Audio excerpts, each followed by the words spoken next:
And now, weighing in out of the blue corner, Josh the Punk Thompson. 100%. And on the other mic, he weighs in from the red corner, Big John McCarthy. Well, welcome to the Weighing In Podcast. It's almost the end of 2024. 2025 is coming just down the road a couple of steps. Enough to that I don't even know what we're going to do. 2025 just sounds weird, Josh. But we did have an amazing 2024. I want to say that, you know what? All the fights that took place, there were some fucking clashes that were just incredible. All the stuff that went on, the craziness, the good things, the bad things. We need to talk about all these things. We really Let's talk about it. Let's talk about it. I want to go before we get into any of this. This episode is brought to you by BetUS. It's also brought to you by OnlyFans. You guys can subscribe to us over there. It is free. We do extra content. We also do a live show over there once a month and possibly sometimes even twice a month. But yeah, follow us over there, man. We have some good times on that platform as well. There's other fighters for you guys to follow: Demetrius Johnson, Stipe Miocic, Nick Diaz, all the guys. So there's also a lot of women on there as well, as you most know. So most of you know.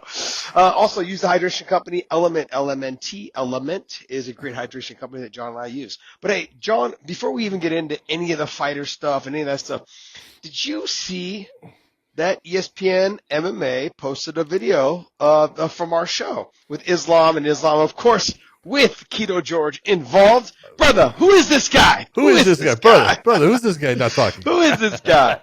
So that's the clip that keeps on giving, man. It's hilarious to see that it's made its rounds, throughout the time. But it's funny, it resurfaces up every time Islam is about to fight. It's hilarious to see it though. But it's funny because George, for a split second, just about shit his pants. Well, no, the best part, we were like 45 minutes into that. Yeah, we've been going for a while, and we're just talking with him, and I was like, brother, who is this guy? He doesn't ask any questions. And it was because we don't allow him to. That's why. Or George would be talking. Tell him, George. Yeah, I'd never shut up if this was the George show. This was Go George Go. That's right. This is the Keto George show. That's hilarious. I thought it was just funny because I'm very, very grateful also too for ESPN, the ESPN MMA platform, for putting that video clip up. And hey guys, if this is your guys' first time listening to our show, we are on vacation, so this is not my normal studio. John's in his normal studio. George, I don't know what George's studio looks like, but it's normally the couch, nomad. the bed. He's a nomad. So you're back in LA now? I'm back in LA. Okay, I'm back in LA. You're back in LA. Back to the mothership, huh? Yeah. To get things going. All right, my man. Hey, John, I want to ask you a couple questions. I know we're going to probably do more of last year we did more of a formal one this year, but I wanted to know who would you represent to be your fighter of the year? I really think it comes down to two people, and I've got to go with the guy that I say it's Alex Pereira. I think it's Poatan, and the reason why, and this is the reason why. Look, he's performed well. He's taken on everyone they've put in front of him, and they have asked him to fight fast. They've asked him to, come back and not have, long layoffs. And he's just been that guy that he doesn't say no. He just keeps on stepping forward, putting on good performances, sometimes great performances. And you can sit there and say what you want, but his fight against, Jamal Hill, dude, he looked fantastic. All the controversy is bullshit in that thing. He won it. He fucking did what he was supposed to do, and he just looked great doing it. His fight against, Khalil Rountree. Khalil was giving him some problems, but you just watch him as he's continuing on. Ilia Topuria has fought great competition, and he has beaten that competition decisively. And I got to go and say that, he's right there.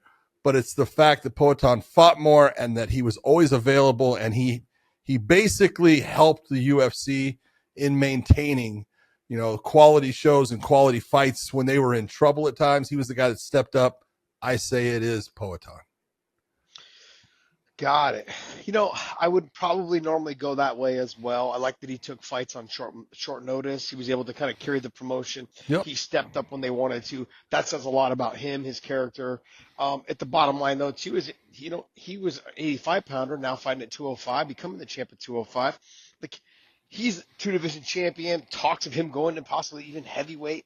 If there is the winner of the Tom Aspinall and John Jones thing, I would normally agree with you. But the one thing that I've had a tendency of doing throughout the year is not giving the guys the credit that they deserved. And when I look at Taporia, I didn't give him enough credit with the Volkanovski win, only based on the fact because Islam had just knocked him out. And it was a brutal knockout, head kick knockout, put it away. And I was like, okay, look, I know from personal experience, after you get knocked out, you need to take some time off. And he came back too soon. And I was like, I wasn't sure if Taporia was the reason why he won that fight. I was like, did you win it or did Volkanovski just come back too soon? And I got my answer when he fought Max Holloway. Oh yeah. And seeing what Max did at 155 and then coming back down. And even then I still had doubts. I'm like, okay, Max losing all the weight to get back down to 45. I just didn't make sense. I thought he should have stayed at 55. Now he's going back to 55. And I said, you know what, though? I'm not going to take it away from him this time. The Volk fight, I felt like I took it away from him. This time, I'm not going to take it away from him. I'm simply going to say he was the better fighter against Max Holloway. He and the fight didn't get into the fourth, fifth round in that fight. It was one of those fights where he got the finish when he needed to get the finish within that 3.5 rounds, right? Yeah, it was 3. Or was it early in the fourth? Was it 3? No, it was in the 3rd. It was in the 3rd. So that fight, though, to me, the reason why I'm going with Taporia is because we've always given Max Holloway the credit. He's the best boxer in the sport. He's got hands, he jab, he's movement, all these things. Taporia weathered the storm, took some shots in that fight. He did. Worked his way through it. Looked like he was maybe getting a little tired at the end of the 2nd round. Then cut up. Seemed like in the 3rd round, just got back on track, landed some shots, stayed tight, didn't overcommit on things. He looked like a true professional out there. I'm going to go with Taporia being the guy this year. And I'm not knocking Alex. I'm an Alex fan. And that's the whole thing. We did not talk about this before. You sprung that on me, and I didn't know who you were going to go with. Yeah. But we both mentioned the same guys, and it could be either one. And I have no problem with you saying Taporia because I say he actually fought competition. Volkanovski is one of those guys you're looking at as one of the best featherweights to ever do it. Same with Max Holloway. And he starched both of them, and you look and you go, wow, that is really something. I just also go with the guy who has been there for not only the promotion, because he's really been there for the UFC, but been there for the fans, been there to, pick up, when someone drops something, he's there to pick it up and say, I'll step forward. I just love that about him. And so 3 fights compared to 2, that's why I'm going with him. And the other thing I think needs to be mentioned, look, it doesn't matter to me either way. Who wins, fight of the year, whatever it is. But I also, for me, it was more especially because it's not reason. us. Yeah, it's not us. But for me, it was more of a personal reason. I think deep down inside, I felt like I need to give Taporia his due. And I took it away from him with the Volkanovski thing. And I was not trying to find ways to take it away from him with the Max Holloway thing. But in my mind, I'm like, damn, man, you're fighting 2 guys that were considered the best in that weight class, had been the champions for the last probably 5 years in that weight class. You had Volk and Max, 5 or 6 years. They've been the champions there for that long. That's very difficult to do. And he got rid of both of them. Yeah. In the time limit. So he finished both of them. That's the whole thing. When you look at it and you can say it, but again, I'll give it. Poatan did the same thing. He got rid of everybody. He didn't come to any decisions. He got rid of everyone. But when you look at, we always say, like, it's so hard to get rid of a good fighter. This is when people say, oh, don't leave in the hands of the judges. Sometimes you don't have a choice because that person's not making mistakes. And, to catch him is just incredibly hard. And he caught both of those guys. And that is saying something, man, because that is not an easy thing to do. And my hat is off to him. He is a stud. Great pick by you. Yeah. The other thing, one more thing I wanted to bring up was we do a once a month. We do a OnlyFans fan favorite fighter of the month. That's a lot of F's. There's a lot of F's. And so that video is only available on our OnlyFans channel. We do that once a month. And I actually went with Joaquin Buckley. And I'm not going to give the full breakdown on why, but I'm simply going to say to me, Joaquin Buckley is someone that made a huge surge in 2024, had great fights, very exciting, the finishing of Colby Covington. I just thought to myself, he's somebody that deserves that little honorable mention because look, he's really kind of catapulted himself from the 185-pound division down to the 70 where he should be because of his body frame, but he carries so much muscle. He found his stride. He found his rhythm. He's someone I believe deserves an honorable mention as well. But the level of competition outside of the Colby fight, he's fought tough fighters. I get that. I'm simply saying that it's not the what is it when I'm talking what was all on the line. There's not the stature of Yes, what is on the line for both Poatan and for Topuria. Absolutely. But I felt like Joaquin Buckley, just no one, because we've seen him from the Bellator days. We now have seen him in the UFC. He's had a highlight reel knockout at 185, but then, a couple losses at 185. Now at 70, basically just performing at a whole nother level. Fantastic. I think he deserves a little bit of honorable mention. I guess, is there any reason to talk about what the knockout of the year was? I think we've already kind of figured that out. Am I right? I'll say what I think, but it's hard to get away from the one that everyone will always talk about, and that's Max Holloway against Justin Gaethje, and especially when you're looking at who it was in that cage that got knocked out. That's a guy that puts it all out he puts it on the line every time he goes out there. He's out there to fucking give it all or die, and he the last second of the fight. Because they both said, "Oh, I'll stand here and swing," and they both did.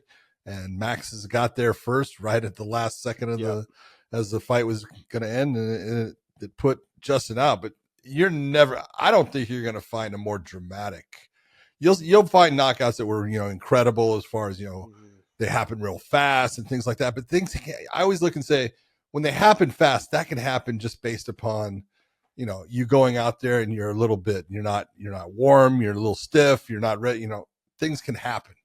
But when it's the last round, the last 10 seconds, and you guys decide to go for it, stand in the middle, plant your feet and swing, and then one of you goes out, that's the greatest knockout of the year. Yeah, I would have to agree with you. If we were to go into the submission aspect, I'm going to lean a little bit more towards Islam, but that is 100% because I am biased. Okay. I can't think of any other reason, to be honest. But you said, the stature of the moment. Yep. There was just so much on the line, the way it all came about. And for me, we talked about this. I think, did we talk about it on our show or did we just talk about it off? To me, it was more about the fact that how he set it up. The foot where he grabbed the foot and snapped it down between his legs and then threw Dustin Poirier to all the way from the takedown, the loss of the takedown into regaining it, everything he did, the ankle pick off of it, it was just wow. I mean, it was. But in the moment, in the fifth, in the moment, in the fifth round, how much is it? And Dustin, to be honest, realized in the fifth round he had nothing to lose. I had to go for it, and he went for it. He made one mistake and Islam was able to capitalize on it. But when I look at Dustin Poirier, I'm like, he knew, and he came out there to fight to win that fight. Yeah. It just got towards the end. It almost reminds me a little bit of of the Max Holloway / Justin Gaethje thing is they both said 10 seconds. Let's just go ahead and do it. I felt like in this moment here, Islam was, he needed to make a statement. And he really pushing for that submission, try and get him out of there. Fantastic job. Dustin's an absolute dog. Obviously going to go down in history as one of the best fighters ever to step foot inside the octagon. He's fought the who's who, everyone. I think I'm going to look at that as probably being the submission of the year. Now, I know I'm missing some other ones, but we're talking about the level. I agree with you. Yeah. I mean, you could where it happened and when. Stevie Ray pulled off a freaky, cool submission against I want to say Lewis Long that was in the PFL. Fucking great submission. But the significance of that submission compared to the Islam versus Poirier it's just different. And world champion fight, 5th round, could lose the fight, lose my belt, everything. That's it. So that's it. And when you're talking about Dustin Poirier, man, he's just a stud. The guy is just so good and he's so gritty, and Islam being able to pull that off, that's pretty impressive. And I guess the last one to wrap up on 2024, who is your breakout fighter of the year? They're so I'm gonna eat some crow on this one. I think. Ooh. I have to, man, because I basically kind of said that I thought the PFL was, they were coddling this person, they were hiding her, all this stuff. But Dakota Ditcheva, man, she proved me absolutely wrong. She's fire. That girl she is fucking good. She's mean. She's nasty. She goes after people. She doesn't get decisions. She's knocking people out. She is making them quit. She is the breakout fighter because she won the PFL European thing, and that was all great. But this was the year, and there was a couple of ladies that were in that weight class that you looked at with being Liz Carmouche and Talia Santos, and there was Juliana Velasquez, and I was like, oh, she's going to get exposed. Nope. The only thing that got exposed was my stupidity, because man, she absolutely looked unbelievable. Ladies and gentlemen, this is a rare moment. Guys. We are finishing 2024 in rare form right now. Big John basically removing his foot and saying, "Man, I was wrong, totally wrong." This is amazing because you know what? That's exactly what I did with the Ilya Taporia thing. I'm glad that you jumped on my bandwagon. Okay, sit together. That's what I'm doing. I'm trying to live up to your expectations. We've both had to eat crow this year. It's gotta be honest. Tastes like right. shit. Bro. Well, you know what? Shit. But you got to be honest about it, and it's.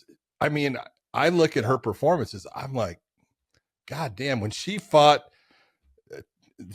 Santos in the PFL championships, she just annihilated her. And this is a fighter that many people thought beat, Shevchenko. And I'll tell you what, right now, I'm not too sure that Shevchenko is the best 125er there is. This girl is Josh. Man, she goes after people. She is nasty. And everything with people saying, oh, take her to the ground. They can't keep her down. She gets up. Yeah. She knows what she's doing, and I've seen her take shots. She doesn't back down. And man, her knees inside, her kicks, everything. She's going to be around for a long time. Yeah. And that's the other thing. Keto George is now, giving me he's giving me all the sign languages. If you put elbows, you allow her to elbow, because man, her elbows in that final fight, which she was allowed to throw, devastating. And so she wasn't allowed to use any of those throughout that whole tournament and stuff. She is absolutely someone that people are going to be watching for a long time. As long as she keeps it together. You know what? I mean, like, honestly, I was going to go a different direction, but I got to be honest. I got to be like you, man. I got to eat a little bit of crow, because I thought she was going to get exposed as well if she had to fight Santos, or she had to fight Liz Carmouche. But bottom line is, man, she looked fantastic. She ends up winning the $1 million in the tournament. She walked through it and made it look easy. She finished everyone. Yeah, everyone. So, I mean, that's the thing. Like, you can't take anything away from her. Nope. It wasn't like she finished them all in the first round. She had to earn some of those later in the fight too. When most of us, specifically me, would have been like, after she loses one takedown, she'll start losing more. No, it actually, people, when they did get her down, she popped right back up. And then when she made space and got away, she made them pay. And then they got more hesitant. Like you saw with Santos, she got more hesitant to even get close. Like, I don't want to get close. You're going to knee me. You're going to elbow me. And if I stay on the outside, you're too long. You're just going to pick me apart. If I get in the clinch, you're going to knee me and elbow me. This is horrible. And if I can't get you down, it's like you're so long, you kick me off and then make space and you get back up. Yeah, a lot of work. I'm also going to I'm going to go your way. I'm going to go with the Dakota Ditcheva as well, being the breakout fight of the year. I'm also going to lean, though, to I think someone like Carlos Prates deserves fantastic. A little shout out. If you're going to go UFC as far as who's the breakout person for the UFC, I agree. I think Carlos Prates has come out and he has shined. He's looked good. He's been aggressive. He's done it all. Mm-hmm. He's, fought good people and put them away. Yeah. He's been great. Everyone can sit there and they'll look at that. Well, he's got, quite a few losses. I think he's got like 5 or 6 losses. So what? That's the whole point of MMA, man. You can have those losses and they're learning experiences. There's something that tells you, okay, here's where I need to improve. And when you go and do it like he has, and now you're putting on the performances, hello. Yeah. I mean, just if this was boxing, we would have written him off 4 fights ago. Oh yeah. I mean, you know, like 4 losses ago, everyone would be like, "Oh, he's washed." He's like, this is not boxing. These guys can get better, and they showed they continue to get better, and it's awesome to see, man. Look at Joaquin Buckley making his run right now. He's got several losses too. He's got 4 or 5 losses, I think, something like that. Yeah. So bottom line is that's what we love about the sport of MMA. There's always a good comeback story. And, you know, like Charles Oliveira is a perfect example of a comeback story. You know, Dustin Poirier, perfect example of a comeback story. Max Holloway, comeback story. You know, let's not forget, they lost to Conor McGregor, then they make runs. They're interim champions, whatever it is. They're all comeback stories. These are the people that have had to grit through the losses, learn from their losses, and come back and be stronger. And they've proven that they can do that. That's what's great about MMA. Boxing, we don't get to see that as much. Yeah. They write them off, promoters write them off, and I think that's one of the biggest problems with boxing. But you know, we wrapped up on 2024. Let's not talk about that anymore, but let's talk about 2025. What are 2 fights you think are a must make early 2025? When you say early goes to what? Because Like say February, March. I'd say March. oh, that's early. It's got to be before really July. It's got to be before July. Has to be. Let's say it's got to be before International Fight Week. Well, I think International Fight Week is the end of June. So. July. No, it's the June, end of July. June. Yeah, June, July. So let's say anytime before then. First half. First half of the year. I believe International Fight Week is going to have John Jones against Tom Aspinall, and I think that's a great fight. But we'll push that to the side, and it's one that has to happen. I think it will happen, and it's going to be just tremendous. I think as far as for the UFC, for the fans, for everyone. To sit there and to say who is the fight that I would really love to see early, and I'm really they're giving it to me, so it's tough for me to say because I always wanted to see the rematch of Islam Makhachev versus Arman Sarukian because the first fight was really good, and both guys have gotten way better. Not that I'm not saying I don't anything's going to change with it, but Sarukian is at least the style that it can give Islam problems. And so I look at that's a tremendous fight, that the fans should really get behind. But if I was going to say, and it's not going to happen, but if I wanted to see a fight, I truly want to see I want to see DDP versus Khamzat. It's not going to happen because I know that Sean Strickland's going to get that, but I would rather see the Chimaev fight because I've seen the Sean Strickland DDP. Not saying that, it wasn't close. It was, but Chimaev deserves it. You can sit there and say what you want about all the stuff with the trouble he has with weight. He's had that, he hasn't had it at 185. So I can't, bag him at 170. He shouldn't be fighting. He's too big, but 185. Okay. You want to go above and go to, to 205. I would love to see Poatan against Chimaev. It would be a great fight. It would be fun to watch because both guys have the ability to win based upon their specific skill sets and where they're really good. But I think that Chimaev deserves that title shot somewhere now. He's still undefeated. He's beaten some of the best. You can sit there and say, well, he beat guys that were near the end of their career and stuff. Yeah, he has, but he did it, and he is just basically smoked everyone. Gilbert being the one that, he smoked him in the first round. He got tired and Gilbert, made a great comeback and, making that fight closer, but he still got the nod. I want to see Khamzat versus the world. Interesting. I think fights to make for me, and these are obviously for me very selfish reasons. I want to see Max Holloway and Dustin Poirier run it back one more time. Max coming off the loss, Dustin, right there talking about his retirement fight. What better fight to possibly make? Obviously at 155. That's a great one. Be a fantastic fight. That's a great one. Then my next one is Ian Gary versus Carlos Prates. Ooh, that's a good one. I think that's the fight to make. Josh, you're actually making sense here. Who would have thought? It took me all year to finally get on track to make some sense. I think those 2 fights to me, fan favorite fighters of the month kind of situations. Those fights will be action packed. The fans are going to get what they pay for. Pratis, I don't think he'll be fine with the exchanging with Ian Gary. Can Ian Gary's striking hold up the Pratis' style of striking? And let's just be honest, a slobber knocker between Dustin and Max Holloway makes a lot of sense. Yeah, it does. It makes a ton of sense. We talked about that one earlier. I think it's a fantastic fight. It's a great fight, and I would love to see it. Give me one that maybe isn't people aren't looking for right now, but that we could maybe try and put together by the end of 2025. What do you think would be like one of those fights? Honestly, I think if everything is dependent upon people being hurt and things like that. Yeah. But Bilal Muhammad is the champion at 170, and there's all kinds of talk about who he's going to end up fighting. We'll see who that becomes. But Shavkat.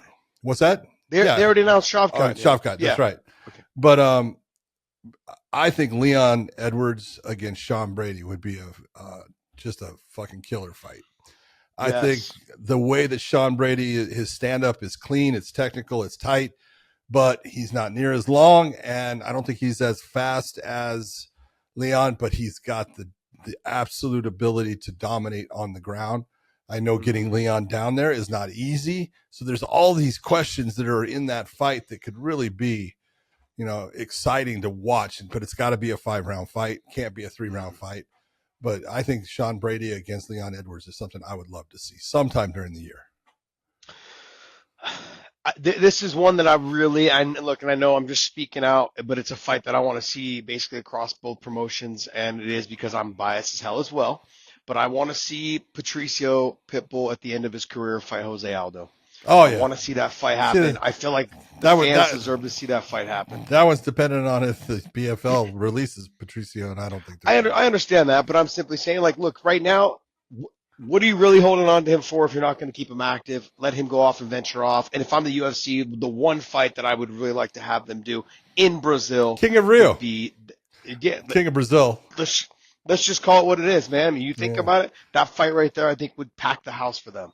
And it'd just be a cash cow. Could you imagine putting that fight on somewhere in Brazil, be it in Sao Paulo or Rio? That would go freaking bonkers. And you mix that in with whoever else is your number 2 guy out of there. You have Charles Oliveira on there. I mean, you obviously probably put Charles at the top of the key, but then you have Aldo and him, whatever it is. But regardless, to put that fight as a main event or co-main event in Brazil, I think it'd be great for both of them. They have mutual respect for each other. They love each other. Yeah. They've talked highly of each other. Patricio loves him, loves everything about Jose Aldo. Aldo has been very respectful as well to him and about him and his family. I love what they stand for. I'd love to see those two guys fight. And the last one, of course, is if Umar Nurmagomedov is to get the win over Merab, I think I would love to see it. I know I'm gonna say it. Patchy Mix and Umar Nurmagomedov to me would be really to see who the best 135 pounder is in the world. All you got to do is go to the gym and watch. I know.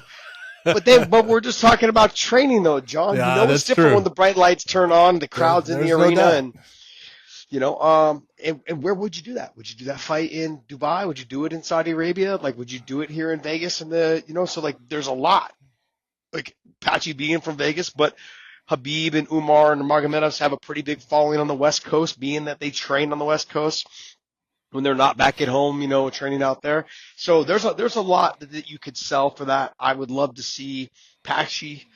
There's no 135 pounder in the PFL. I know they're trying to find guys for him to fight, but let's be honest, right now, that's the most stacked division in the world, and I'd love to see Patchy Mix make the change. I feel the same way about Johnny Eblin as well, but, look, they'll find, they still have Derek Brunson for him to fight. They still have maybe 1 or 2 other guys for him to fight that they'll scrounge up. With Patchy Mix, they don't have anyone. Yeah, that is the real problem. They just don't have anybody that they can put against him, and it's tough because he's already fought the people that they can put against him. He's already fought, and so then it's just finished pretty much all of them, and it's just a repeat. And at that, if you're Patchy, that's tough for you to get mentally up for. You can do it, but it's not something you're excited about. So, those are my fights that I would like to see happen. But let's be honest, the first 2 that I mentioned are the ones that we will most likely be able to see happen in 2025. But just Just in case, John. I'm just throwing it out there. I'd love to see that Aldo and Patricio one because I know that Patricio's getting older. Aldo's getting a little bit older. What are we doing? Let these guys fight, man. Do you realize I think Patricio is older than Aldo? I know. Yeah. I know. So He is. I don't think. Patricio's, I think, 38, and Aldo's 36, 37, 36, 37, somewhere in there. So, but man, I feel like I've been watching those two guys fight forever, but they're studs. I love watching. Okay, so look, that's going to wrap up our 2025 talk and our 2024 talk. But since we were talking about Patchy Mix, there's a quick little picture that we saw with him training with Sean Strickland. Yeah. And Tatiana Suarez, obviously, trains with her all the time. In and out of the gym. But, he's like training with his girlfriend and then training with Sean Strickland. The size difference, John, you look at it, you're like, oh, wow, the size difference. But we know, just from people talking, gym talk, Patchy Mix is probably hands down the best grappler in the sport of MMA. Yeah. Does it surprise you he's training with a big guy like Sean Strickland? No, I think Sean Strickland wants to train with him because he wants to. Sean's the one. That's not, oh, hey, Patchy going to Sean and saying, hey, can I train with you? No, that's Sean going to Patchy and saying, hey, man, I need to roll with you. I need to learn some of the stuff you're doing because he's that good. He is, you get these people, and I will say Mikey Musumeci, he's one of these guys. The Rotolo brothers are one of these guys. Look, they're just, when it comes actually, that's two of those guys. Yeah, that is two of those guys. But they're geniuses when it comes to the ground game, but throw punching in, it becomes a little bit different. Patchy Mix is a goddamn rocket scientist when it comes to the ground game in MMA. He is that freaking dominant. He's that good. He is just someone that anyone that gets the opportunity. That's why Umar trains with him. Why is Umar training with Patchy Mix? Because he knows, hey, this guy knows stuff that I need to know, and I'm gonna take that from him, and that's great. That's what makes Umar Nurmagomedov why he's undefeated still and so good. He's smart about, I want to learn. The more I know, the better I'm going to be, and that's why he's in a championship fight next. So Patchy Mix, I saw the photo, and he's saying two new champions for Extreme Couture coming up, being Sean Strickland and Tatiana taking on Weili Zhang. Could happen. Both of them, they could definitely walk out, both of them, with those belts. Yeah, I'm leaning a lot more towards Tatiana Suarez. I think Weili's wrestling is good. Takedown defense is good. Her takedown to get takedowns is really good, but Tatiana I think out wrestles her. On the feet, she may struggle a little bit. She'll struggle on the feet comparatively. I agree with you, but the feet is the problem for her. But when it comes to the grappling, Weili has gotten to the point she's better than most of the women in grappling, and she's not better than Tatiana. No, I don't think it's even close. Yeah. I don't think it's even close. So if once this fight does hit the ground, look for the backpack position, look for the control there, look for her potentially if Weili puts her head in the wrong spot, it's a sort of guillotine, Darce, anaconda. Yeah. Look for that front choke, something along those lines. Yep. And if not, she'll be on the back trying to get the finish that way. Yeah. But yeah, I just wanted to get your take on, I've always trained with bigger guys. Yeah. From Luke Rockhold to, and everyone, even though they fight at 155, Habib and Islam never came in at 155. They were like 190, 195, somewhere in there. So, but, I've always trained with bigger guys. Koscheck, John Fitch, Josh Kost, who else? Frank Shamrock, those guys. I'm always grappling with the bigger guys. So, I think it's always been better for me. It always worked out. I always believe grappling. If you're going to grapple in your training, do it with someone that's bigger than you, because a little bit, not too much. Oh no, it can't be. No, I'm not talking giant size. That 185 is kind of my limit. Yeah. You start getting me to 205, it's just not the same. If you're training at 170, 75 pounds, we'll say, you can go up into the 190s to train with someone, because that person's going to be just a little bit stronger, and they use strength in a way that you have to really use technique to stop what they're doing or to try to hold on to what you have. It's just better. When I look at, training with people that in the stand up, I always say, go to the smaller guys, speed, go to the people that are fast. Cause if they feel fast and now you step in and the person you're fighting doesn't feel fast, it's such a confidence build when you're in there, when you say, I can see everything. Yeah. Training with guys like Rockhold, training with guys like Koscheck, that was Rockhold and Trevor Prangley were kind of like I trained with Michael Maturla also. Like those were kind of my limit guys. I would grapple a little bit with Bobby Southworth, but Bobby was a very controlled grappler. Yeah. It wasn't like he would do anything spastic. He was also older when we all started kind of like doing a lot more of the sparring and grappling. But I felt like that 185 to 200 pounds was kind of the limit because the biggest reason was this.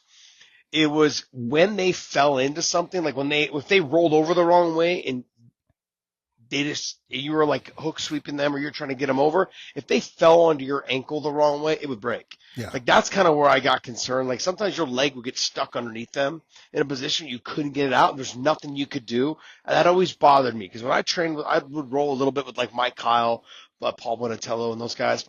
I always felt like they didn't know how to fall because they weren't grapplers. They didn't know how to roll with it. And so I was always afraid of getting hurt.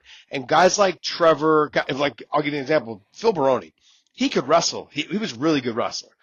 But the problem was he didn't know how to actually roll with things when it came to the jiu-jitsu portion of it all. And I always got concerned that he would fall on my knee the wrong way, fall on my ankle. That bothered me. So that was my concern again in those positions there. But overall, I think that weight limit is probably at the 185 to 200 pounds is kind of the limit. Yeah, I agree. But it's always good to be outside of your weight class in both ways, in my opinion. Yeah. Don't just stick with, this is my weight class. These are the people I'll train with. Let's see here. What else you got for us there, Keto? Oh, wait. No, let me bring it up. I'm going to bring up the Clarissa Shields and Chris Cyborg. John? Yeah. I was a Clarissa Shields fan all the way up until I worked a PFL show in Riyadh, and she was on that card, and I had to interview her. Just to kind of get some background on her, to talk to her, to get to know what her mindset was coming into that fight. I walked out of there not a fan. That can happen. I couldn't believe the things that were coming out about her mouth about I could knock this dude out, I could knock that guy out, these dudes won't fight me. And I'm like, you're talking about, and I'll leave the guys' names out so that I know there was some back and forth between her and a couple of the male boxers. I'm going to leave their names out of it just so it doesn't get into that again. But I was like, these guys are world champions in their weight class. Yeah. What are you talking about? They would start you. It wouldn't even be close. And then now I just saw the comments that she made saying that she beat the dog shit out of Chris Cyborg in a street fight. Well, the part that I love about that is Chris has been trying to get this Clarissa Shields fight. Clarissa is signed by the PFL. She doesn't have a ton of experience in MMA. And if you go back and you watch her fights, she's got a lot of holes. And so would it be a hard fight for Cyborg? No, I'm just being honest. It wouldn't, unless she walked out there thinking she was just going to outstrike Clarissa, which Cyborg is not the fighter that she once was. At one time, she would go out and just brawl with anyone because she was bigger, stronger, and hit harder, and it worked for her. Then she ran into Amanda, and it was her downfall in that fight. And from that point, she's become a much smarter fighter. She's a much better fighter overall. You look at what she does, and she's gotten submission wins since then and everything. And she's fighting people intelligently. And she would fight Clarissa intelligently. And she would absolutely, I don't give a shit if it's in a cage or in the back room, she would dog walk Clarissa Shields any which way she wanted. If it was a boxing match, I give it to Clarissa. Other than that, stand by. I mean, absolutely, I'd give it to Clarissa Shields in a boxing match. But a boxing match, let's just say that if it was an MMA boxing match, say it was an MMA fight, but let's just say Chris Cyborg decided to box with her with MMA gloves. It's a big difference than trying to be a defensive fighter with bigger gloves and littler gloves. So then that opens up. I think Clarissa would probably be able to still win if it was just the boxing with MMA gloves. But it does change how everything happens. Cyborg's used to slipping, moving, getting hit by those gloves. Clarissa Shields is not. All you have to do is put kicks involved. We'll say, you know what? This is an MMA champion. You're a boxing champion. We're going to let you fight. We're not going to put the ground in, but you got to have kicks. Guess what's going to happen? Yeah. Changes it. Oh, yeah. Completely. Changes everything. The whole range, the range is different. And everything's, things that you can do in boxing, you cannot do the same in kickboxing. It doesn't work. You get eaten alive putting your body in certain positions. So What is can you maybe talk on this? Why be this person? The that one that says I can beat up guys. And I can beat her up in a street fight. well, you could go back and she had that, she was saying all that stuff, and one of the people she was talking about was someone that was a world champion in the welterweight division, 147 pounds, and a video came out of her sparring with an individual that was not a well seasoned fighter, and she's sparring with a man, and he hit her, and she went down. Big deal, doesn't matter, it's training. And you look at that whole thing, and then she got into the whole story of that's bullshit. This came out. I went outside to get a knife. I was gonna kill that motherfucker. And it was like, okay, you just wrecked it. There's no, you're gonna go get a knife, and you're gonna stab someone because they hit you in a sparring session. What the hell are you talking about? She comes up with some stuff. I don't know what she's trying to do. She's got the whole thing with the quote.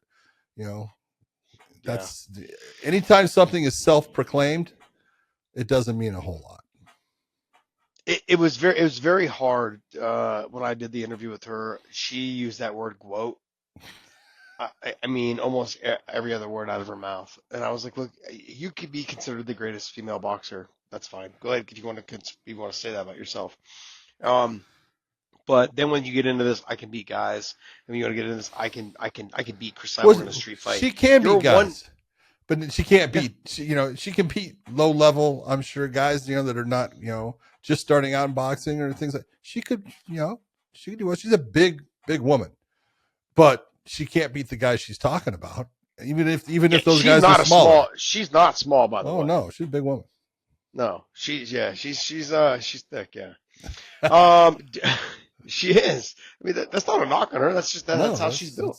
That's exactly how she's built. What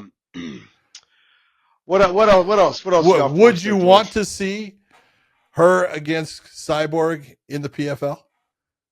Absolutely. So would I. Absolutely. So, absolutely. And I think if they don't put that fight together, they're missing the boat. They're missing it. How do you put it together though, John? Do you put it as boxing or do you put it as MMA? Or do you do the Pride days of Bob Sapp changing K1 gloves between rounds? K1, that's K1. Sorry, K1. You do that. We do one round of kickboxing, we do one round of MMA, one round of kickboxing, one round of MMA. That's it. Until someone wins. Dude, I think it's hilarious. Bob Sapp against Jerome LeBanner, man. One of the funniest things I have ever been a part of. I was like in awe of watching four little Japanese guys trying to put a boxing glove back on the hand of Bob Sapp, and he looked like O.J. Simpson, man. He's like splaying his fingers. He goes, "It doesn't fit. They just took it off of you, goddammit." Yeah. It doesn't fit. I need a different glove. He spent more energy fighting the four little Japanese guys. Hey, there has been some stuff that was released. Basically, it said Patty Pimblett said, "Yeah, I've accepted an opponent," and I said yes. And at the very end, says, "I'll see you at the top." I thought beautifully done by Patty. Beautifully done. So I mean, we all know who he's talking about. His potential fight with him and Michael Chandler. How do you think that fight goes if you were to see it? I'm being honest. I think Patty Pimblett wins that fight. I think that's not an easy fight for Chandler. On the feet, Patty's better. He's just better. And when it gets to the ground, obviously you can sit there and say everything about Chandler with his wrestling and everything. But, Charles Oliveira took Chandler down. Chandler wasn't taking Oliveira down.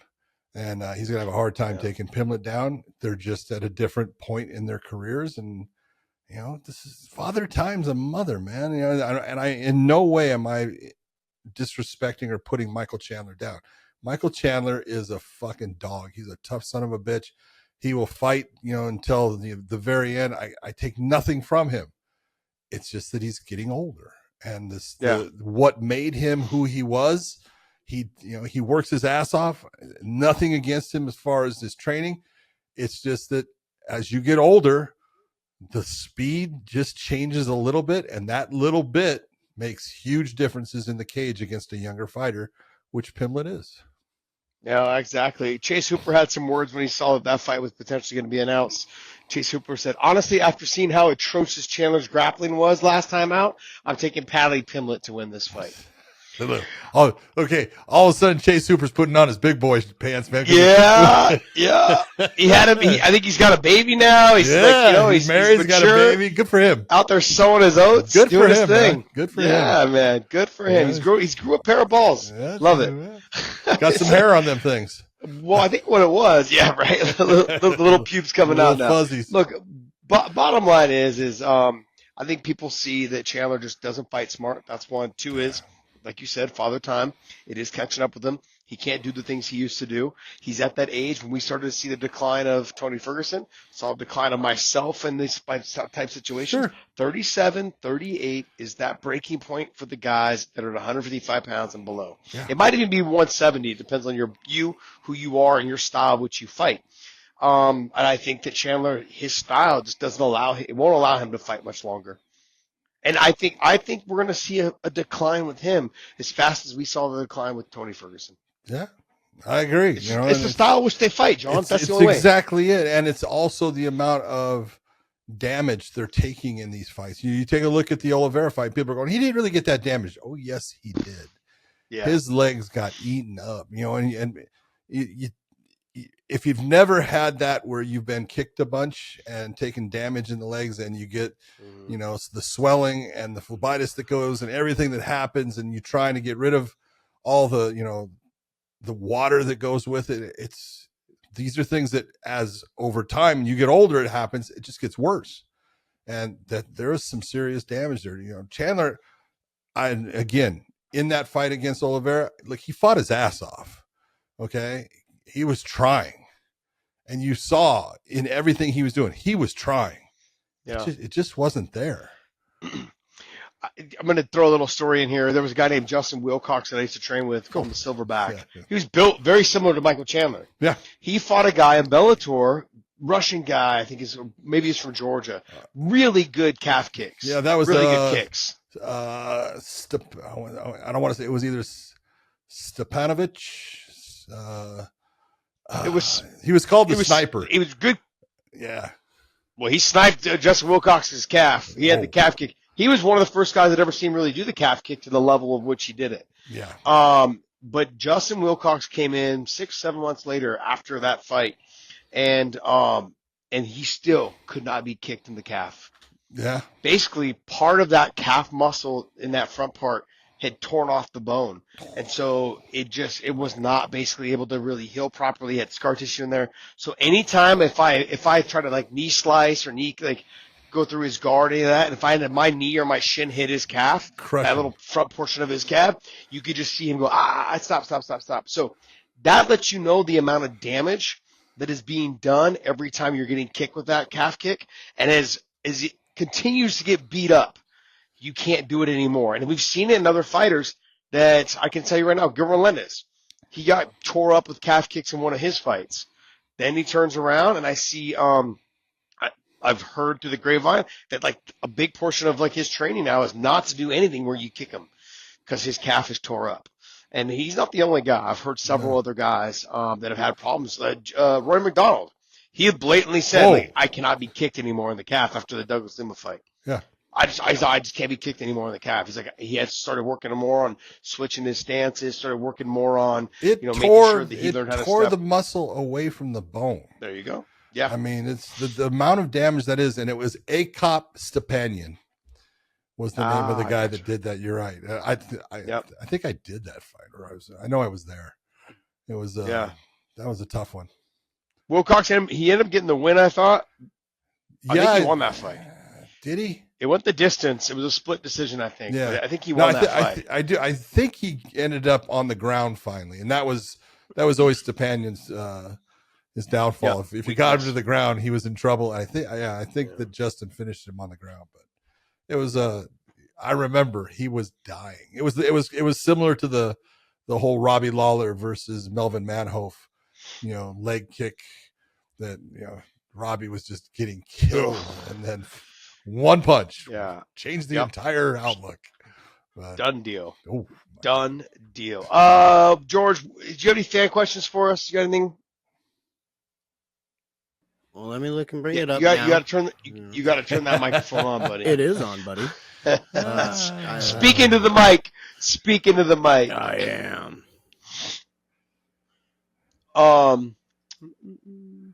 There was another video out that I saw with Chimaev working and sparring with, just training with Gustafsson, and watching Gus take Chimaev down like it was nobody's business. Did the same takedown he did to John Jones. Just caught the leg and then basically just swept rode him up. Yep. Very nicely done. Oh, yeah. But I see people in the comment sections basically saying like, oh, see, his wrestling's not that good. Let me remind you how big Gus is. Yeah, he's not a small guy. 6'5", right? Yeah. And when if he's making 205, but normally he's 240 pound guy. Yeah, not a small guy. And a guy that's super skilled. The guy is good. Gustafsson had some fights that you can look at. He could have been the UFC champion. He was right there. He had the fight that he had with, Anthony Rumble Johnson. He was right there. That was going to be his championship fight. And, Rumble caught him and hurt him. And, these things happen. Rumble was a bad matchup for him. Just stylistically, it was just a bad matchup for him. If you couldn't wrestle at a high level, Rumble was a bad matchup for you. His power, I can't explain it. I try to tell this story. I think I've told you this story. I was training with him when he first came on. He was 170, fighting in the UFC early. Yeah. And I was coaching him over at Kung Lee's gym when he was training over there. So I'd go over there and train with him. I was working with him on some mount escape stuff and, working just in case he ever did end up on his back or anything like that on mount escapes. This dude hammer fisted me from the bottom, and I swear Flash knocked me out, and I fell down towards him. My chest hit his face, and I popped myself back up. And I didn't tell him that, until years later. But I'm saying to myself, now I know why people go to sleep when you touch them. Oh yeah. He hit me. I kid you not, from his back. I had full mount. I sat up to do some light striking, and he went bam, and John right in my face. I flashed, and my body went limp for a sec, and I caught myself as my chest hit his face, and I was like, in my mind, I can see why. Anytime you lay your hands on somebody, someone's going to sleep. It's crazy. It was just so crazy. It was so crazy. And Gus just wasn't a good matchup, knowing that he wanted to keep it on the feet, wanted to keep it standing, and Anthony, as he got to that weight class, his conditioning was no longer a problem anymore. Yeah, because he wasn't killing himself. Yeah, he wasn't killing himself to get to 70. So, but I just wanted. I know everyone dogs on me because you hate Chimaev. You're a Chimaev hater. I'm taking this video footage that I'm seeing and how Gus took him down easily. I'm like, you guys are reading into this. I can see that Gus is probably 250, maybe even more than that in this video, and Chimaev's probably 200. And he made sure Gus made the takedown look easy. 50 pounds is a big difference. Let me just tell you, when Big John fell on me in the cage, I felt that 80-pound difference of him on top of me. Get off of me! I was stuck. I was stuck on bottom. You did try to. Also, you tried to get a butterfly hook. You're going to elevator sweep. I go, no. No, John just laid limp on me, and all of a sudden I was like, I'm not moving this guy. It makes what do you got for us, George? It does make a big difference. Huge. All right, J Swift 20 asks, when did Josh and John meet for the first time? Easy. That was the UFC 44. I want to say UFC 45. I was the referee assigned to Josh the Punk Thompson versus Gerald Strebrant, who was a Eddie Bravo. I think he was a brown belt at the time, I want to say. He was. Okay.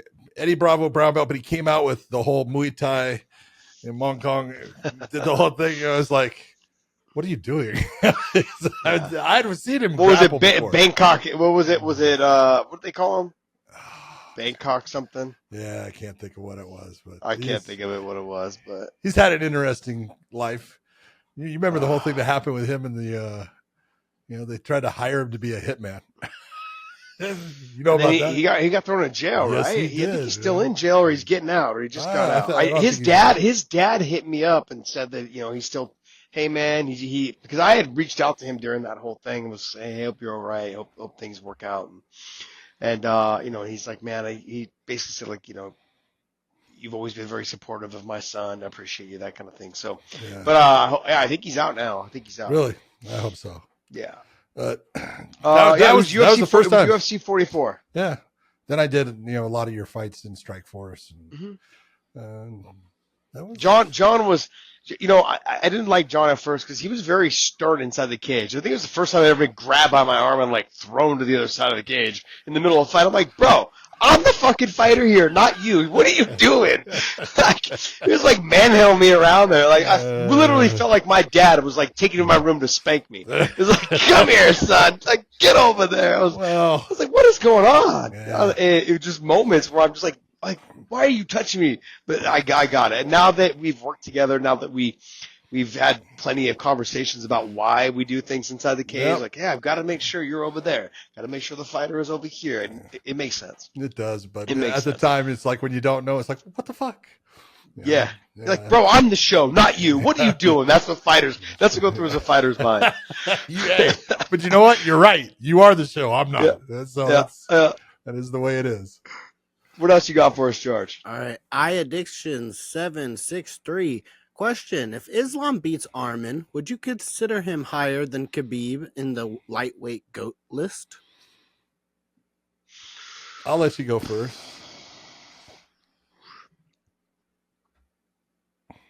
You know what's hard, right, John? Is when the guy is the first. Yeah.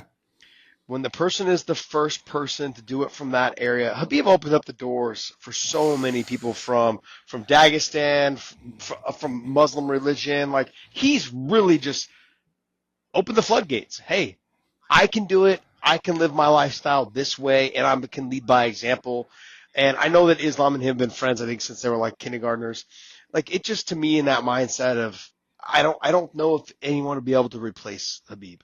So in the GOAT conversation, I think what Islam has done, like, if you're going to go just from fight to fight, title defenses, all that stuff, but I also think there's going to be a bunch of what ifs.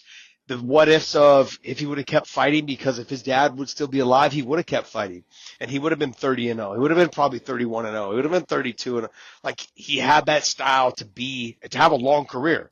He could have wrestled his ass off for another 3 or 4 more years and beat the piss out of most of these guys. Not most, all of them. So, do I think? I think it's hard to replace the first, and so I'm going to say no. But look, if somebody puts him up there, if somebody puts Islam up there, I look. It's no disrespect. I got respect for both of them. Yeah. And I think, honestly, Islam probably doesn't want people to say like, oh, Islam's ahead of Habib. No. He looks at Habib not just like a brother, but like that's his real family. Like, they have such a close relationship. Think about this. Habib was saying, hey, I'm not going to even bother. I'm not going to be coming out the corner anymore. I'm not going to be doing this. I'm not going to be doing that. And then Islam made one phone call and said, hey, I want you here. And he was there. Like, that lets you know, like, it doesn't matter. Like, you don't call him unless I need you. And at the moment that he needed him, he came. I don't think that Islam wants to be put ahead of him. He doesn't care about that. And so for me to say that, I don't think it's a big deal. But I think it's always going to be hard to replace the first. Think about this. When you talk about the Mount Rushmore of the UFC or MMA, right? It doesn't matter what you do. Royce Gracie's always going to be on there. He wasn't the best fighter. No. He's not the best, but he is the one. He's the one that this whole sport was designed around and catapulted into now what it is now. I mean, you can never take that guy away, ever. Yeah, he's going to be there. It's funny because I did MMA Junkie with George and Goes, and they asked the question because I guess they had asked Beneil Dariush, and basically said, hey, if could a fighter today in the 125 pound weight class win the first UFC? And you go, yeah, because at the time, and the reason why, Royce was the only one that truly understood, that type of fighting. And to sit there and you got to give Royce the credit he showed everyone. Is he the best fighter that has ever been? No. but it doesn't matter because he's the one that made the first step. He's the one that Mhm. took that and showed everyone and made people go, oh, I want to know what you know. I want to do what you do. I want to be like you are. That's everything, you know. You got to look and say, Habib versus Islam. Like they could be in the gym and they could go 1,000 times and they could be 500 and 500. Okay. Yeah. I'm not saying that's what it is, but those guys, Habib is the guy that made Islam.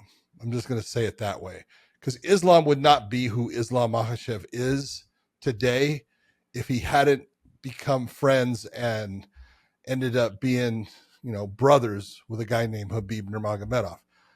That meeting kind of set Islam's life in a direction because all of a sudden he started training with, you know, Habib's father and everything. Just, you know, it's one of those. I always say that, you know, the Gracies changed my life in the fact that from the time that I met them and I started training in jiu-jitsu, my whole life changed, and they're the reason why. And you got to go with that. And to sit there and say that is Islam the better fighter, he might be. He might be overall. I think his stand-up was better, you know, but his ground game's different. Again, I think he's better on the submission, not as good with the domination and control on the ground. Okay. But, you know, who's the guy that I would pick? I'd always have to go with the guy that came first, and that would be Habib. Yeah. It's no disrespect, I don't think whatsoever. God, no. Islam's phenomenal.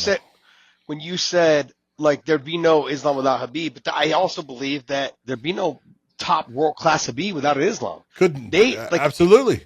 And let me just prove it to you this way, without being blood related, but I think they consider themselves pretty much blood related. Like think about this: the Rulatilla brothers are how good because of what? Oh. Because they're brothers. Yeah. Rafa Mendez and Guillermo Mendez, they're good in jiu-jitsu because of what? Because they're brothers. Yep. That you have someone to drill with, spar with, train with, make yourself better on a daily basis. You guys understand each other. You guys are in the same weight class. Iron sharpens iron. Yeah, so you guys are progressively getting better. And it's iron sharpening iron without that iron trying to hurt. You know, yes. You know, and it's a huge difference. There's no ego there. It's like, you got me. It doesn't matter. And so no, it doesn't. Yeah. Good point, though. Yep, I agree. What else you got for us, George? Before we go, I want to talk about this. Cowboy Donald Cerrone has re-entered it's not USADA, but the drug testing pool at the age of 41. Yeah. What do you think about that? What do you think about him coming back from his steroid vacation? Oh, nice, you had to say it. You had to say it. Ooh. I mean, look, I don't. His testosterone level now, after being off and his 6 months of, you know, having to piss clean and this and that, I mean, it's going to be back down. The muscle he built will eventually, you know, kind of go back to what it should be for someone who was not on testosterone. Let's be honest. Take a look at pictures of Vitor Belfort when he was on TRT, and take a look at him less than a year later. Completely different body. Completely different body. So I think that it's going to benefit him? I don't think it is. He wants 2 fights. He told his wife no matter what. I read that little article where Cowboy said 2 fights and 2 fights only. That's all I'm coming back for. I want to have 50. I think it's 50 fights. He wants to hit the number 50. It's in him. He's like driving for it. I just want to know how much of this confidence of coming back was because of the TRT, the peptides, and all the other stuff, feeling like you can do it again. But if you're going to, I think, John, we've had these discussions with myself. I always say, you know what, I'm getting the itch a little bit. Let me go ahead and start training again. I go for a 5-mile run, and I realize in that 5 miles, then nah, I'm not coming back. I'm not coming back. That's it. Like, and then I jump in the car and drive 5 miles, and I'm like, fuck, it took me this long to get this far. Like, I'm like, it's just one of those. It's one of those things that I think I see why he wants to do it. I just hope they match him up with fighters that are in that same category, the Jim Millers, you know, you know, if maybe even bring a Pettis back. I don't know. Maybe we see him versus Stephen Thompson. Oh. 40 years old, 41 years old. I don't know what weight class he's going to fight at. He's saying maybe 85. I think once he gets off and he's clean for about, 6 months, I think you'll see him back down to the 170. I'm going to disagree with you on the fact that, it doesn't matter what you look like.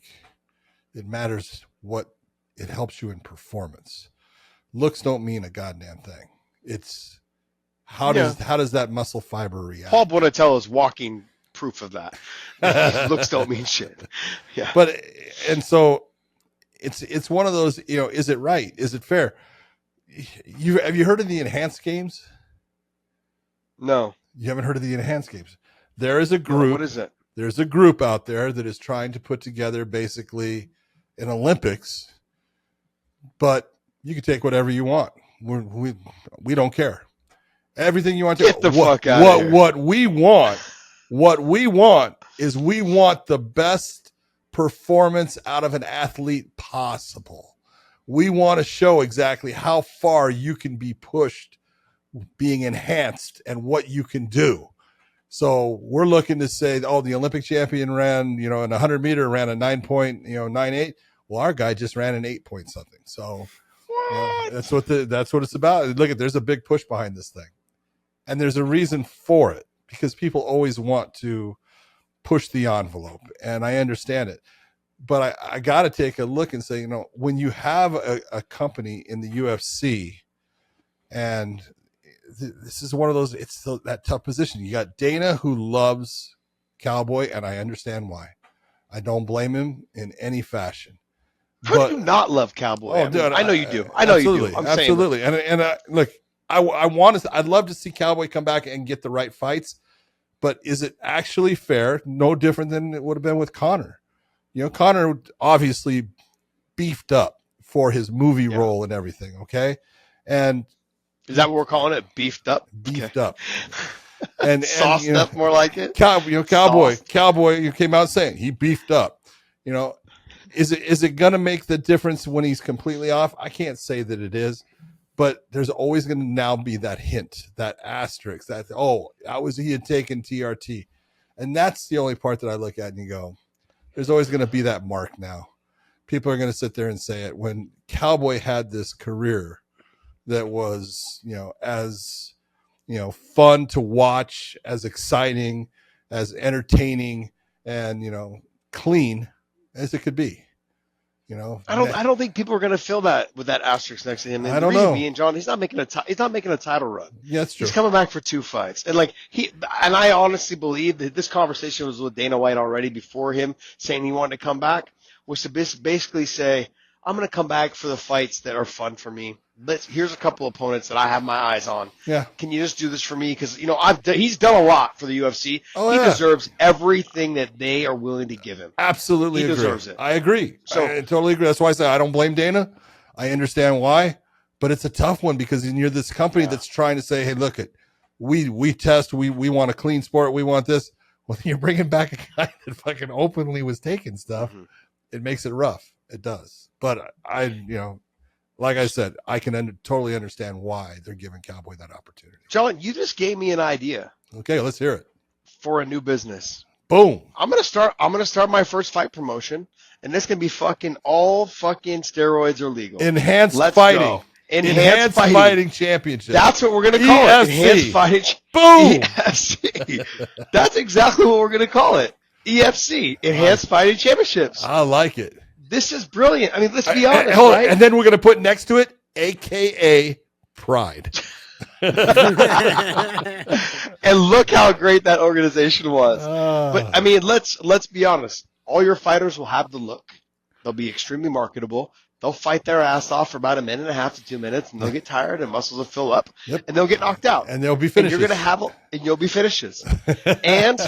and what you're gonna look. Let's just be honest. It's Micah Musumeci brought this up. The sport of jiu-jitsu is flooded with steroid use. Oh yeah, flooded with steroid use. The Rulu Tellblers have spoken out against it several times, endless times, that they are the natty crew. And I love that about them, that they are so vocal about it. But if you were to start a new organization that you knew you were going to end up having fights or fighters, if I'm a fighter, would you, knowing that if I'm natural and I can still go in there and compete against guys that are all sauced up and become the champion of the give me the EFC? And the Enhanced Fighting Champion. The Enhanced Fighting Champion, EFC. If I can be the champion of the EFC, the Enhanced Fighting Championship, I really am the best fighter in the world. Yeah. Am I right? It might be. John, you know what? We might be onto something. Yeah, that's okay. But no, is there repercussions though? It can be. Insurance. Like how so? Well, Insurance wise, maybe. You have athletic commissions that have their own rules too. So you'd have to go to places that didn't have testing. But okay, so why do commissions have the authority to do that? It's my promotion, my business. Like why? I want to just do I don't want to do testing. And can't you opt out of the testing? Can't you go commission? No, you can try, but be like, hey, I don't want any of my fighters tested. I don't give a shit. You, as we'll say, the promoter. So you're the promoter of the EFC, and you go and you say, I want to bring my show here, and they say, okay, well, you need to get a license. And with getting that license, you as the promoter are going to follow certain regulations of the state, and one of those regulations will be we do testing for these things. And so then you've got to sit there and boo. Yeah, boo. Boo. The crowd goes boo. So yeah, there would have to be some negotiating done.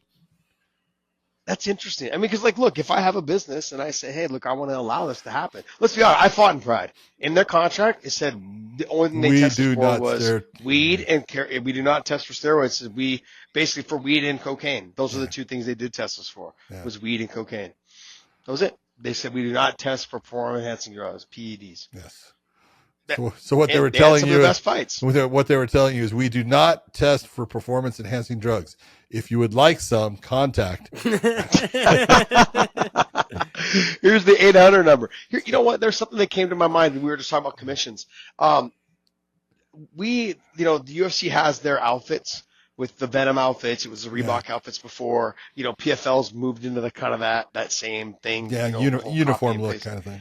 Yeah, uniform look. Can fighters now? Because I know that you can't wear the long leggings. No, you're not allowed to have that. But can you? So why can't? Why is it if I want to represent my martial arts and we come in to fight, we can't wear gis in there anymore? Nope. Why did we get away from that? They got away from it basically because it's a tool. Let's be honest. If you wear a gi and you're a guy that uses the gi and you're going to fight someone that doesn't use a gi, we'll say you're going to fight a kickboxer. Mm-hmm. You're using that as a tool in the fight. You're grabbing your sleeves for certain things. You're grabbing your lapel. You're wrapping things around. You're holding. You're getting a grip with the use of the gi that you wouldn't have if it wasn't there. So it was you having basically a tool to use against your opponent that made it unfair. Everything was to be you're matched up as close as possible, in the same thing. That's the same reason, a rash guard for men. You're not allowed to wear a rash guard, but women have to wear tops. Yeah. So they get an option. They can wear the sport bra or they can wear the rash guard that covers the whole thing, so they get that option. They can wear the long sleeve rash guards though too as well. No, they cannot. Women? No, they cannot. Okay, so okay. It's a short sleeve. Interesting. Yeah. I go back to the beginning of the sport. I'm thinking to myself why did we get away from it? I thought we were representing the person's martial art, and that what was the benefit of doing that? Is that they could use whatever weapons they came with, and most of the street fights are in clothes, jackets, sweaters, hoodies, whatever it is. Yeah. And so why would I not? I would say basically almost all street fights are in clothes. Yeah, I mean, I'm sure you at LAPD have seen some naked street fights. I would say that most all, but not, I've seen some things. There's swinging dick everywhere. Oh yes, you do. Go out there fighting. That's great. All right, George, give us one more question, man, before we wrap this show up. This isn't a question, but one more thing. McGregor versus Paul, reportedly set for McGregor to earn $250 million in a mega fight in Mumbai's Wakid Stadium as a part of Visit India's tourist campaign. Do you think that's happening? I think it will. I think it actually will. I don't understand why he wants to fight Logan Paul. I know the money. Obviously, the money. Hold on. Money. Yeah, I was gonna say he just said why $250 million. But I will fight King Kong and Godzilla back to back if I make it through either one of them. I mean, I'd fight Keto George's mom for that much. I'd help you. And I'd help you. I'd dog walk that woman, right? Yeah, get her. Yeah, oh yeah. I think That's fucking great. no, I understand the money's there. I get it. It's just Logan Paul he's bigger than his brother Jake. He's not as good a boxer as him, No, he's not. and I get the money is there. But Connor's not a 220 pound, 205 pound. He walks around 85, maybe Okay. 90 at the Okay, most. you're right. So let me ask you a pretty easy question. So someone offers Josh Thompson $250 million to fight Logan Paul. You're a 175, 180 pound guy right now. I find a way to bulk up. Okay. That's all I'm going to say. I get it. Connor, we just talked about it. Connor learned how to beef up, and he can go back to beefing up if he wants for that Yeah, fight it's at a Mumbai. $250 million. Yeah, I really, the real question is his contract with the UFC. I don't know how the only way for him to be able to get that fight is they've got to allow it. Well, here's my other thing. If it happens over there, like, what are they going to do? They can't. They can sue him. He lives in. I mean, you can sue him, but I mean, Yeah. you have to sue him here in the States, They right? have a contract, right? Yeah. He signed that contract. Okay. Okay, so But he didn't. He didn't fight here in this country. They will. Oh, hold on. I'm not saying. Look, they will sue him. He will lose. Okay. Now, will he pay?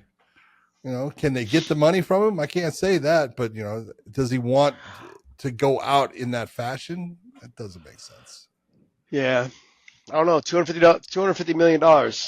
People make some really weird. You can make some strange choices. Make some strange decisions. Yes, yes.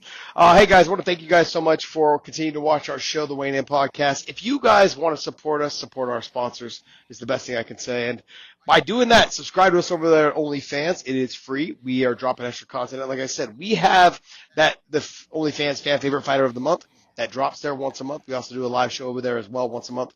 So you guys can join us for that. We take direct questions from our fans on the OnlyFans platform. So thank you guys so much for supporting us. Also use the link down below in our descriptions for LMNT, the best hydration company in the world. John and I both use their product. It's fantastic. When you use that link down below, they will send you a bonus package with every purchase. And last but not least, BetUS has been great to us. We've had a great relationship with them. They are a fantastic betting site that we use. We enjoy working with them.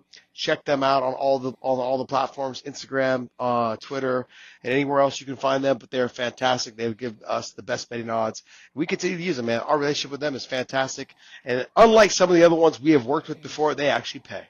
So they pay up to the people that use them. They pay on time, and there's no stiffiness with them. So we enjoy working with them. They've been a fantastic company. So use YouTube 150 for your promo code, YouTube 150 for your promo code. They'll give you 150% bonus on your first deposit and 125% bonus on your next two deposits. Keto George, Merry Christmas, Happy New Year. Big John McCarthy, Merry Christmas, Happy New Year from the Wayne In Podcast. John, take us away, buddy. So I want to say the same thing to both of my men here. Fantastic having this year with you. 2025 is going to be better for everyone out there. I hope you have a great last couple days here for 2024, and I hope your 2025 is the best. You're pointing. What do you want? I'm pointing because there's one more thing that I wanted to talk about. Sorry, I know we were about to wrap this show up. All right. But for those of you guys that clicked off early, this is why you don't do that around me. Okay. Somebody had posted something basically saying drug addiction doesn't last forever. You either find sobriety or it takes your life. And apparently that was Nick Diaz's girlfriend. And I just want to say, because I'm back in the Bay Area, and I fought in several cards with Nick Diaz. I fought in several cards with his brother Nate. Fought at their teammate.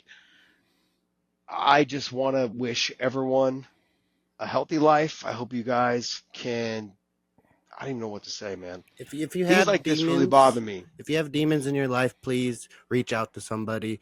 If it's not a friend, a family, there are many resources out there. I lost my brother personally to drug issues. He lost 2 little girls, left them in this world. It's terrible. If you need help, please get help. Even if it's reaching out to your favorite podcast in the comments section. Absolutely. Like that's one thing that John and I we feel very strongly about. If you guys have some problems, you guys need someone to just vent to, just someone to listen to, to hear you out, or if you want to send me a direct message on Instagram or something, and we could try to find some way to get you help, please do. I'm definitely interested in doing that. And I don't know, it's a shitty situation to be in, and I want Nick to get healthy if there is a way to help him. I hope that we can get that figured out as soon as possible. Absolutely. So, Yep. Look, uh, since you're saying it, I actually have someone living on my farm right now, that is was having problems. And all you got to do, never be so proud to ask for help. If you need help, you know the person that you think you could ask, go ask them. Don't sit there and hold it in. Don't think that you're all by yourself. Don't think that it's a battle that you can win without getting help. Sometimes you can't. So if you need the help, search for it, get it. It will make a difference for you. Life is great, and we need every one of you. And Nick, I hope everything is good for you, brother. For everyone out there, have a great end of the 2024, and I hope you have an unbelievable 2025. We'll see you. don't drink and drive. Uber.